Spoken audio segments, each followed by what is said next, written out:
This is the Disturbing the Peace podcast with your hosts, Justin Lonero and Reuben Stanford. Hello and welcome to the Disturbing the Peace podcast. There's a new journey we got going on here.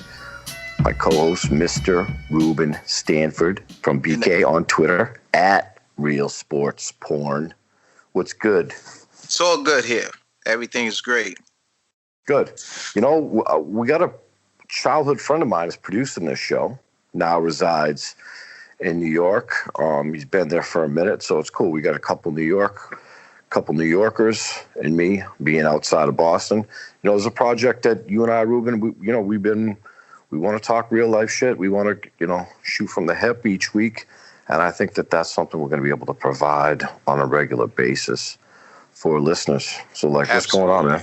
What's up? Everything is good. I'm feeling good. It's a lot of shit going on in the world right now. And, like you said, if we get together and be unapologetic about being men, being guys that really have some shit on our chest that we want to reach out and talk to our audience and get together, I think this is the perfect venue, perfect moment, and I'm ready to hit it.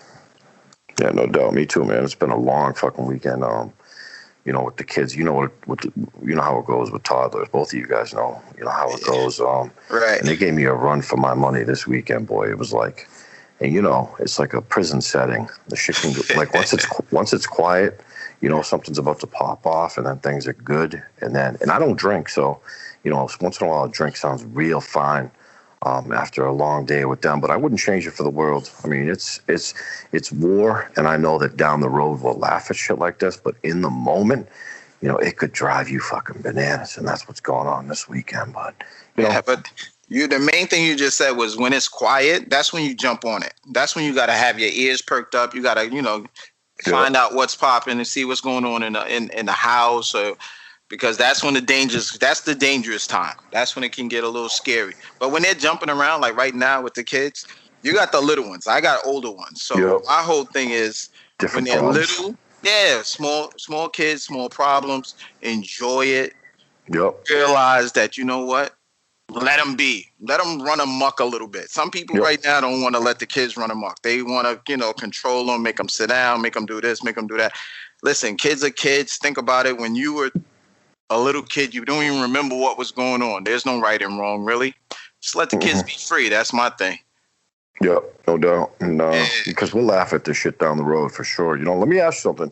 Mm-hmm. And obviously we got the maiden voyage coming out, but we're gonna have a lot of shit to talk about. In particular, like 90s culture and hip hop music and cultural issues and real life shit, because that's what we want to bring to the table. I tweeted something out the other day because I like to think I'm somewhat of a name in the fantasy sports world, fantasy football, but that's not what this show is based on. But I did tweet something out the other day in relation to Colin Kaepernick, and Kareem Hunt has gotten another chance by the Cleveland Browns. That's a separate issue. It's amazing how the court of public opinion has kind of made Kareem Hunt acceptable.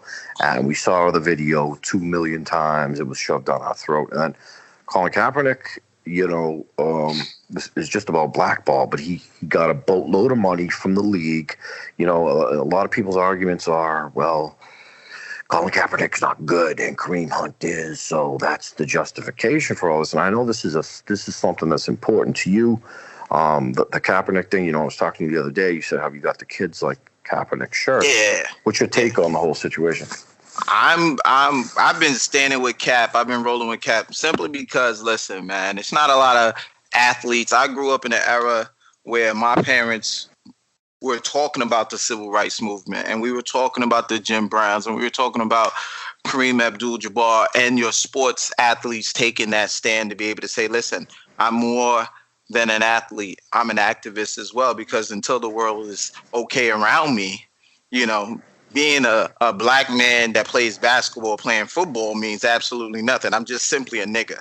And that's just pretty much where Colin Kaepernick, as far as I was concerned, was coming from. Like, listen, there's a lot of things happening in the society. It's ingrained in our society, and we need to take a closer look at it. So to see that the NFL blackballed a guy for being able to say, hey, I see something wrong in our community. I see something wrong in the United States, and I want to bring some attention to it.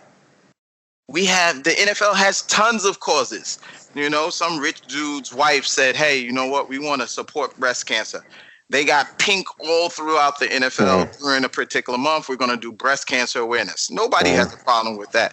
So it's really, to me, it came down to, the NFL had an issue with supporting a black cause, a black issue. So when Kaepernick got blackballed, I asked my boys, I said, hey, there's a guy, what do you feel about him? They said, well, from what you've told us and what we understand, he's representing us. And they asked him in school, they said, hey, why are you wearing Kaepernick's jerseys? He's like a villain. He sucks. He hates police. And I was like, damn. So my boy said, listen, we had to tell him, just because he doesn't stand for the national anthem, that doesn't make him a bad guy. You don't stand for the national anthem. So does that make you a bad guy? So they were able to articulate it in the way that a 9-year-old can. And that's wild.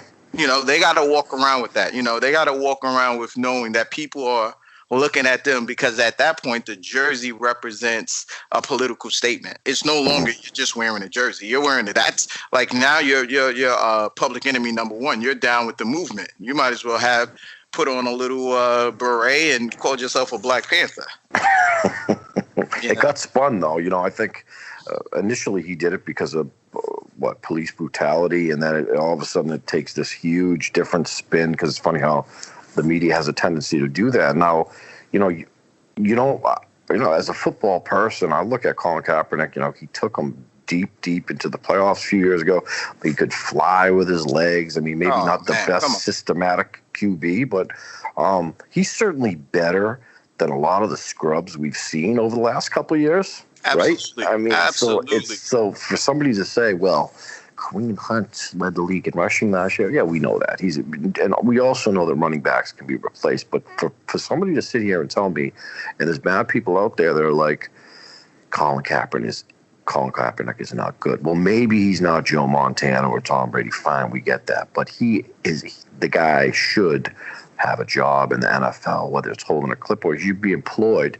And I think, it's a scary notion to think that you got people out here, and, you and I have talked union issues and taken stances and shit.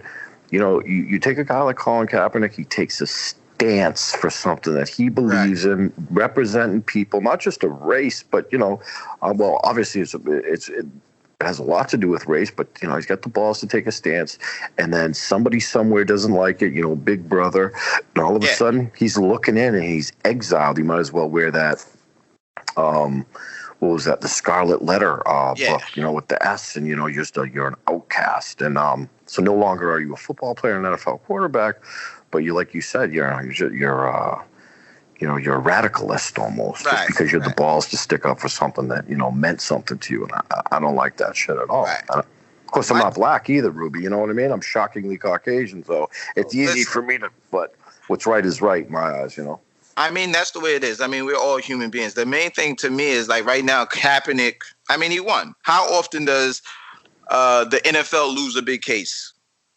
Tom Brady, Tom Terrific, he went to court. He basically said, listen, I'm not guilty. I want to get this deflate gate off my record. He couldn't win against the big NFL, the big shield. So that for the NFL to not actually go take this case any further, to decide to say, listen, you dropped the suit, we're going to pay up. We're gonna speculate. They say he's supposed to get anywhere from $60 to $80 million, but it's not that's a lot of dough. That's like 1 year, though. I mean, really, 1 year he's like what is the highest paid quarterback in the NFL right now. But to me, the fact isn't about how much money he was able to get out of this settlement. It's the fact that Kaepernick was able to say, hey, I stand for something like you said, and the NFL has to say, you know what? There's enough damaging information that if we take this further, we don't want to let that come out. Exactly.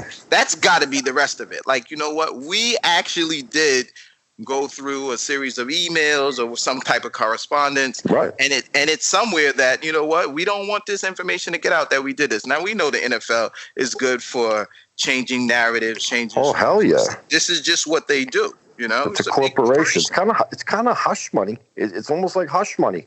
Here, take this. You know, I'm gonna cut you a check. It's going to be a substantial amount of money, and let's just pretend like this never happened. Right. And, well, I heard a lot of people say that, you know, he was a sellout. They were like, yo, he's a sellout now, and, you know, let's see how real Kaepernick really is. Let's see if he donates his settlement money to the cause. And it's like, are you serious? Are you fucking serious? Now you want this guy to take the money from the settlement.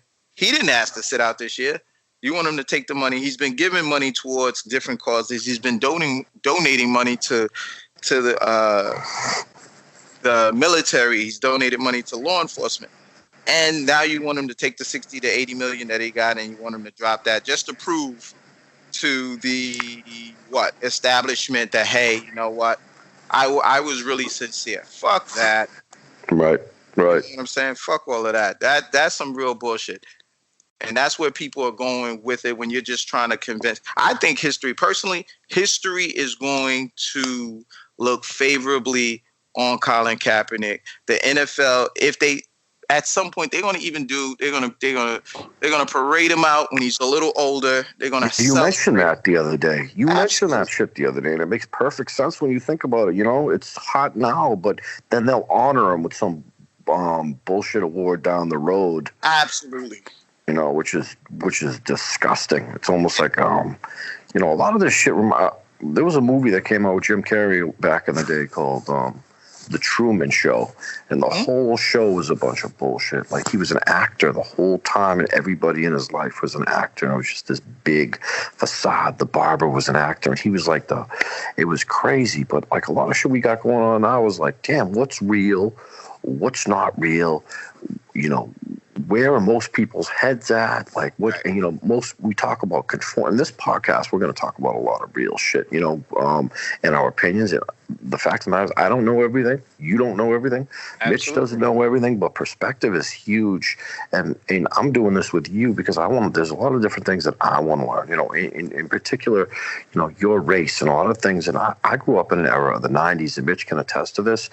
You know, we grew up with sensationalizing hip hop, and wearing Jordans and wearing Rockaware and getting mixed CDs and watching Menace to Society, watching Boys in the Hood, and watching shit like this. But the truth is, I'm a white boy from the suburbs outside of Boston. I don't know anything about Bedford-Stuyvesant, where you're from in Brooklyn. I don't know anything about the struggle, but you know, you carry on and you know, it's come back, and you know, and we'll get into that down the road, that it's come back to bit me in the ass, because you got people that'll call you up, be like, you know, you don't know shit, dude. You know, you've been glorifying Michael Jordan and rocking. I mean, they hit you with the Menace to Society line. You know you done fucked up, right? Yeah, the cop. You know you done fucked up, right? You know, so it's interesting how things come full circle. And I don't think that I would get, like, you know, you don't know what you don't know. And I think, you know, it's easier to talk about Nas's first album, talk about Reason about Jay-Z's first album, and because that's easier. That's surface level shit for a guy looking in. But,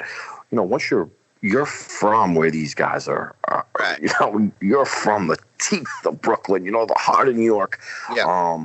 So you know what the fuck they were getting at. And me, I'm just kind of got my binoculars on, buying the CDs, and so we're going to gain a lot of insight and perspective from the show. And it's a project that I look forward to doing with you for certain. And I'm excited, bro. This has been, you know, I feel like it's been a long time coming. I'm excited to talk about some of the things that need to be talked about. You know, you got to have dialogue. If you don't have dialogue, we're all human beings. There's only one race. And at the end of the day, one of the mottos is, man, all of this is bullshit. All of this shit is bullshit. And if we can get past the bullshit, then, now we can get serious and now we can get past the surface. And a lot of people stay on the surface, myself included, because it's safe on the surface. It's safe, and the truth hurts, and the truth can be uncomfortable. But my thing and talking to you, like my vibe is this: get comfortable being uncomfortable, because that's where you grow. Yep. If you stay doing the same shit, you don't change. And when you do the same shit every day, you become stagnant and you don't have growth. But when you just get comfortable, just move into a space where you can be a little bit uncomfortable, where you won't break, you'll have an opportunity to grow. And that's where I think this show will allow the listeners, it'll allow you, like it's going to be therapy, bro. I'm in therapy. And this is something I really want to talk about, because I think guys need this, man. We got to talk about therapy. We got to talk about love. We got to talk about everything that's going to be able to give us a chance to make this place a better place. Yeah, man. And let me tell you this. April 2nd will be 6 years removed without a drink. And our producer, Mitch, and throw that in. Throw the hand clap in there. Give me an it'll and but the fact of the matter is one day at a time. I keep it as small as that. And sometimes, like this weekend where the kids would drive me fucking bananas, is one moment at a time. So, but over these 6 years, and my recovery has been stagnant at times. And a lot of people think just when you stop smoking trees and you stop alcohol, the big part of my story, you're just going to be repaired overnight. And the truth is, it's a daily reprieve, because I strive for progress, not perfection. But in sobriety, my eyes have been opened up, and I do have a soft spot for things that I appreciate now that I didn't appreciate back in the day. So that's and therapy is I think that's something that they talk about in the halls of Alcoholics Anonymous. Go talk to a professional. For me, it's AA meetings, 1 hour. Sit around a room full of wisdom that I want to sit around the old timers that have dealt with loss, dealt with death, and they still haven't found it necessary to pick up the Jim Beam, and they've been 40 years sober. You say to yourself, why the fuck does 88-year-old Harry still show up at these meetings? Isn't he fixed? Harry doesn't want to fucking forget what it was like the day before he showed up in AA, because he was a train wreck, but one day at a time he's gotten better. So this is all shit we can dig deep into, and because it's important. And I think Reuben, and I would bet that you would agree that one of our missions with this show is to help people, because like you were saying, we're one race. Why are we here on Earth? I think we're here to help each other, and shit like that has gotten overlooked for a long time. But if you can help a couple people, it's a big fucking deal. Right. And while you're helping, like, if you don't talk about things, you find that you actually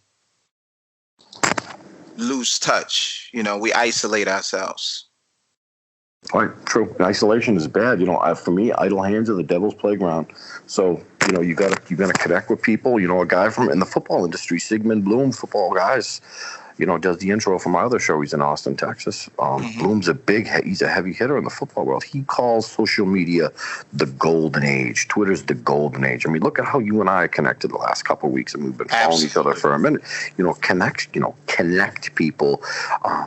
And that's the beauty of social media if it's used properly. And I think that, not everybody likes me, but I do have people that do like me, and that's important to me, because I try to stand for something while I'm on Twitter, and not just in a football regard, but, in terms of sobriety and of course, helping people. So if somebody wants a job, you try to help somebody. You want a writing job, because at the end of the day, fantasy football, and you love fantasy sports, Ruby, it doesn't mean, it's big deal, because it takes our mind away from, dipshits in politics and shit like that. But helping people with real life shit, life and death shit, and that's what's up.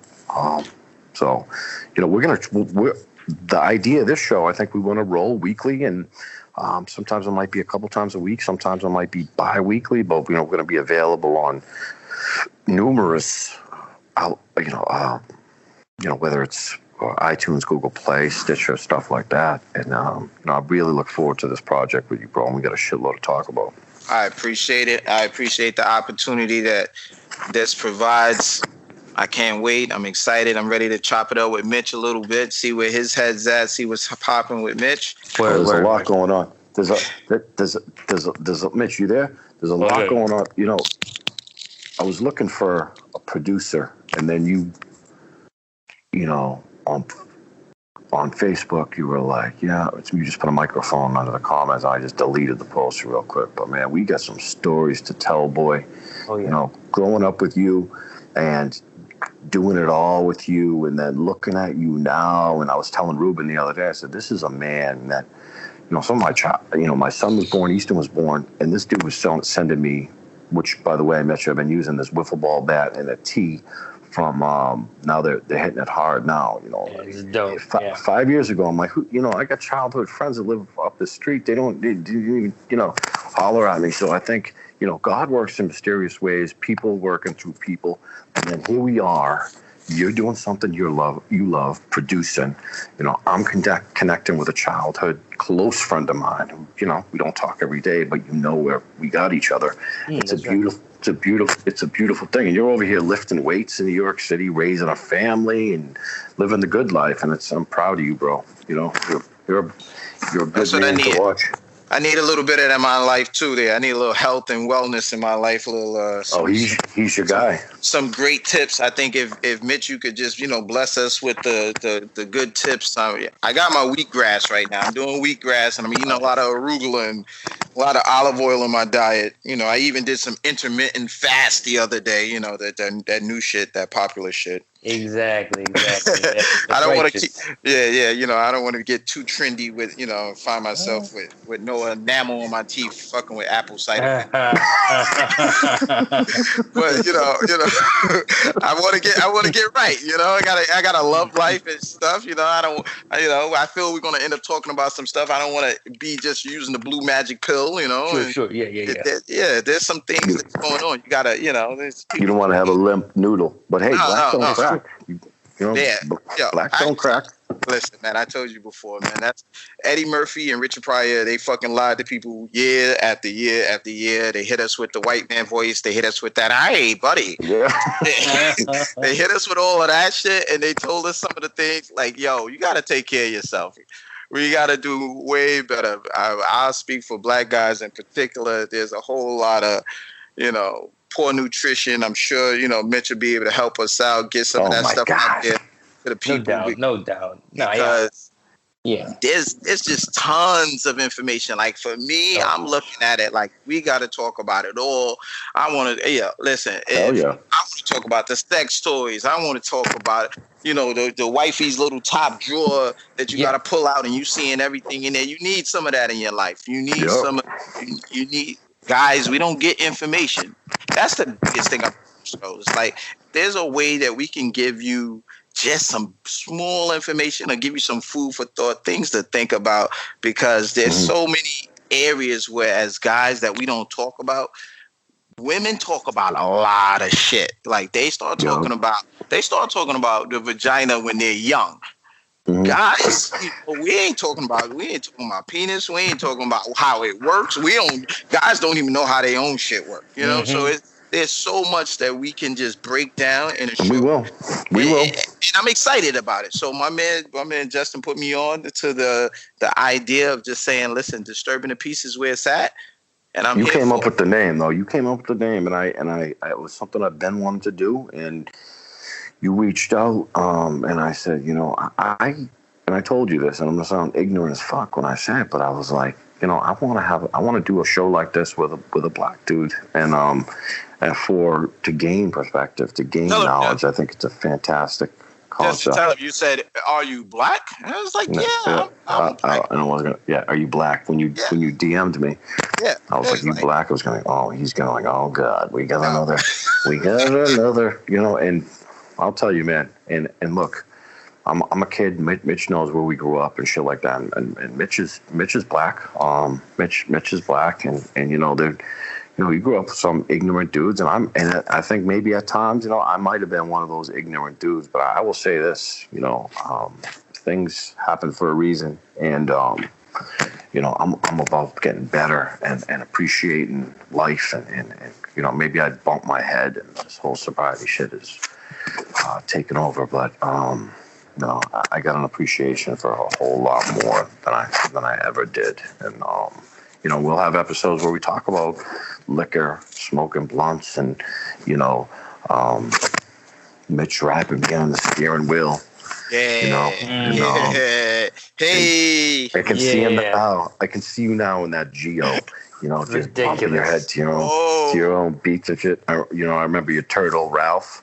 Wow. Remember that shit? Huh? We sound like a couple of fucking nerds. I was rocking it. Yeah. I just remember being able to say, hey, you know what? Let me pop my leather collar.